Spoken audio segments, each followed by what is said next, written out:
Bom, iniciando o assunto de química, com o intuito da aula passada que a gente teve presencial, falando um pouco sobre química e a sociedade. Então, a química ela é muito utilizada na sociedade para vários benefícios, como construção civil, para a produção de roupas, na tecnologia, seja na produção de um celular, seja na produção de um computador. Então, a química em si ela está muito bem relacionada na sociedade em si, e particularmente quase tudo ou tudo tem química, né? E geralmente a sociedade vem colocando a química como algo ruim, sendo que não é dessa forma que acontece. Então, se eu fosse perguntar qual é o conceito principal da química? Na biologia a gente sabe que o conceito principal da biologia é o estudo do ser vivo, e tudo que o ser vivo está e tudo que está ao redor do ser vivo. A química, basicamente, ela estuda a matéria. O que seria a matéria? Tudo que tem massa e ocupa lugar no espaço. E as transformações que a matéria vai ocorrer. Por exemplo, sobre a transformação da combustão, sobre a transformação de um prego quando se oxida e forma ferrugem. E às vezes o aluno tem um pouco de dificuldade de estudar química porque, diferente da biologia, que a gente estuda assuntos que a gente tem no dia a dia, como animais, seres vivos, como micro-organismos, a química em si ela estuda materiais que às vezes microscópicos, às vezes macroscópicos e às vezes elementos químicos, né? Como por exemplo a tabela periódica, ela agrupa ali em cerca de elementos químicos, e esses elementos químicos estão distribuídos na natureza, tá? Seja no ar, seja no solo, seja em forma de minerais, e basicamente a química vai estudar tudo que está relacionado a esses elementos químicos. E esses são os elementos químicos que a gente pode encontrar na natureza, tá? Vou citar aqui alguns. Hidrogênio, que está aqui na primeira família, aqui, ó. Lítio, sódio, potássio, rubídio, césio, frâncio. Esses todos estão no primeiro grupo. No segundo grupo tem berílio, magnésio, cálcio. No terceiro grupo tem o escândido. Lá no 13º grupo tem o boro. No 14º, carbono, nitrogênio. Então esses elementos químicos eles estão dispostos na natureza, no ar, seja no solo, nos próprios seres vivos, né? Um dos elementos químicos mais debatidos hoje é o carbono, né? Que tem total efeito no aquecimento global, o acréscimo de carbono na atmosfera. Então esses elementos às vezes eles podem estar sozinhos na natureza. Então, como foi falado, esses elementos químicos podem estar sozinhos no meio ambiente, na natureza, ou eles podem se ligar entre si. O maior exemplo que a gente pode dar sobre esses elementos que podem se ligar entre si é, por exemplo, a molécula da água. Que a molécula da água ela tem ali o hidrogênio, que a gente pode observar que está no primeiro grupo. Ele tem 2 átomos de hidrogênio e 1 de oxigênio, tá? Então, aí, como é uma mistura de elementos químicos, eu vou dizer que é um elemento composto, porque ele tem elementos químicos diferentes, que é o hidrogênio e o oxigênio. Falando ainda sobre elementos simples e elementos compostos, aqui eu vou citar aqui, ó, o hidrogênio. O hidrogênio, que eu vou dar uma tabela periódica para você, o hidrogênio, se ele estiver sozinho no meio ambiente, ele é considerado um elemento simples. Às vezes, esse hidrogênio, assim como qualquer outro elemento químico que esteja sozinho, ele pode se ligar com elementos químicos que sejam o mesmo elemento químico, como posso dar exemplo aqui, hidrogênio ligado a hidrogênio ou H2. Como elementos químicos do mesmo, eu também vou chamar de elementos simples, mesmo tendo 2 elementos ali, porque é 2 átomos de hidrogênio, é o mesmo elemento químico. Diferente dessa estrutura aqui de baixo, que eu tenho 2 hidrogênios ligados a 1 átomo de oxigênio. Como tem uma mistura de elementos químicos diferentes, eu vou chamar de elemento composto.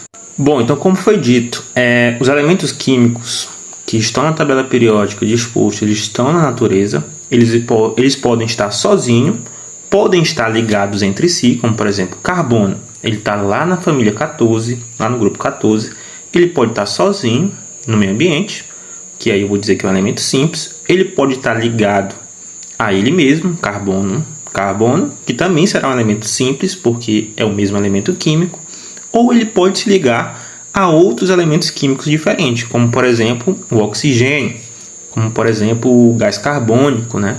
Então, quando há uma mistura de elementos químicos diferentes, eu vou chamar de elemento composto ou de molécula, tá? Então, pegando esse intuito de misturas simples e compostas, a gente vai entrar no assunto de misturas homogêneas e heterogêneas, como é que a gente pode observar aqui do lado. Bom, então a gente pode ter diversos tipos de substâncias simples e compostas, tá? Seja ela elementos químicos, como a gente pode observar o atmosférico, ele é uma mistura ali de carbono, oxigênio, nitrogênio. Seja ela elementos macroscópicos, como por exemplo uma mistura de água e óleo. Seja uma mistura de água com café, água com açúcar, água com sal. Então, as misturas acontecem no nosso dia a dia, seja de forma de elementos químicos, seja de formas gasosas, sólidas e líquidas, tá? Um exemplo de mistura, né, ou exemplos de misturas que a gente pode ter, são de misturas homogêneas e heterogêneas. O que seria isso? Misturas homogêneas são aquelas que apresentam apenas uma única aparência. Por exemplo, se eu misturar água e sal, se eu diluir bem o sal, eu vou ter ali apenas uma única aparência, que é a aparência da água, né? Então aí seria uma mistura homogênea. Então, como foi dito, misturas homogêneas são aquelas que apresentam apenas uma única aparência. Ou seja, misturar água e sal, vou ter a aparência apenas da água. Misturar água e açúcar, vou ter a aparência apenas da água. A mistura do ar, que é uma mistura gasosa de elementos químicos diferentes, é uma mistura homogênea, até porque o ar ele não tem uma cor diferente, né? Agora, se eu for misturar água e óleo, como a gente pode observar aqui na parte do livro, né?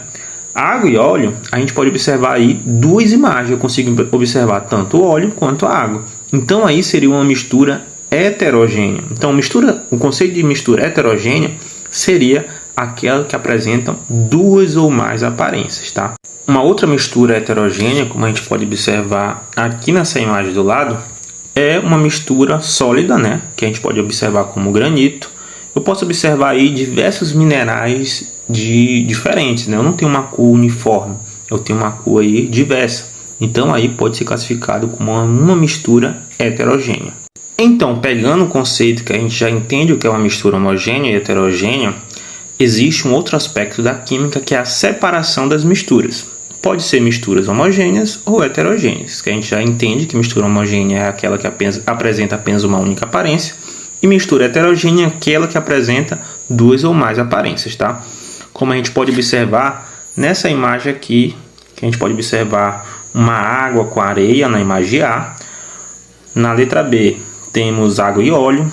Na letra C, com certeza deve ter aí água e algum sólido, como um sal, né? Que aqui seria uma mistura homogênea. E nessa letra D aqui seria farelos de alguma semente misturado com outra coisa, né? Então, dessas aqui, a única que teria a mistura homogênea seria a letra C. O resto, tudo seria mistura heterogênea. O primeiro tipo de separação de mistura que a gente pode ter dentro da química é chamado de filtração simples. Nessa filtração simples, eu vou precisar de um objeto que a gente pode observar aqui do lado, né? Como se fosse um funil, né? Aonde as partes mais densas e menos densas, uma parte vai descer e a outra vai ficar, né? E aí a gente dá para observar uma separação de mistura, por exemplo, de água e areia, né? A gente pode utilizar a filtração simples também na separação do café e da água, né? A gente pode utilizar o coador, né? Então, esse seria a primeira separação de mistura, filtração simples. Outra separação de mistura que a gente pode ter é na demonstração aqui em cima, tá? Observe que aí eu tenho uma mistura de água e areia, né? Observe que na imagem 1 tá bem embaraçado, né? Tá bem suja a água, mas passou-se um tempo, a parte da terra desceu e a água ficou. Como essas estruturas têm densidade diferente, a tendência é que uma baixe e a outra fique, né? E aí eu poderia separar a água da areia. Esse tipo de separação de mistura que utiliza densidades diferentes para separar é chamado de decantação, tá? Algo bem parecido com a decantação é utilizada a centrifugação. Se a gente pode observar aqui, ó, a retirada do sangue, né, na primeira imagem, e é utilizada uma centrífuga para tentar separar a parte do plasma sanguíneo, como a gente pode observar na terceira imagem aqui, tá? Então na centrifugação também é utilizado algo bem parecido com a decantação, Porém, o tipo de separação é diferente, onde a gente utiliza o sangue, né? A gente pode observar que o sangue em si, ele é uma mistura. Como a gente dá para observar aqui nessa imagem 3, né, que é a parte vermelha desce e a parte líquida, mais líquida, transparente, fica em cima. Também é utilizado densidade diferente, por isso que eu associei a centrifugação à decantação. Bom, nessa separação de mistura próxima, que são misturas formadas por sólidos, o primeiro que a gente tem é a catação. A catação é algo utilizado bem simples no nosso dia a dia, como por exemplo catar um simples feijão para separar o feijão de alguns minerais. É um tipo de catação. Os catadores de lixo, que separam ali os que é plástico, o que é borracha, o que é alumínio, também é um tipo de catação, tá? Já a levigação e ventilação também se utiliza densidade diferente, principalmente na levigação, né? Que é bem utilizada ali por garimpeiros, né? Onde utilizam uma ferramenta para separar elementos mais densos, menos densos, para ter ali o sólido que é requerente a eles. Já a ventilação é, por exemplo, separar ali um pó de algum elemento, né? Já a imantação é utilizado aquilo que a gente chama de ímã, né? Para separar o ferro de outros elementos, como algum sólido, como por exemplo a areia. Nessa outra separação de mistura, que a gente chama de dissolução fracionada, é quando acontece o que? Por exemplo, eu tenho misturado ali sal e areia, e eu quero separar o sal e a areia, que são dois sólidos, e eu utilizo a água para separar os dois. Eu chamo isso de dissolução fracionada, tá? Como a gente pode observar aqui, ó, nessa segunda imagem, que eu joguei a água, com certeza o sal dissolveu na água, e ali eu posso separar esses três itens, né? Então, se eu utilizei a água para separar dois sólidos, eu vou chamar isso de dissolução fracionada. Essa outra separação de mistura de sistemas homogêneos, ou seja, aquele que apresenta pelo menos uma única aparência, por exemplo, a evaporação. Se eu jogar uma água com sal misturada em uma panela e acender um fogo, essa água vai passar por um processo físico chamado de evaporação, onde ela vai sair do estado líquido e vai para o estado gasoso. Porém, o sal não tem essa capacidade. O sal que está dissolvido nela vai ficar naquele recipiente e a água vai evaporar. Aí seria um tipo de separação de mistura, onde eu separei o sal da água. Nessas separações de mistura que eu vou falar a seguir, elas caem bastante em prova, tá?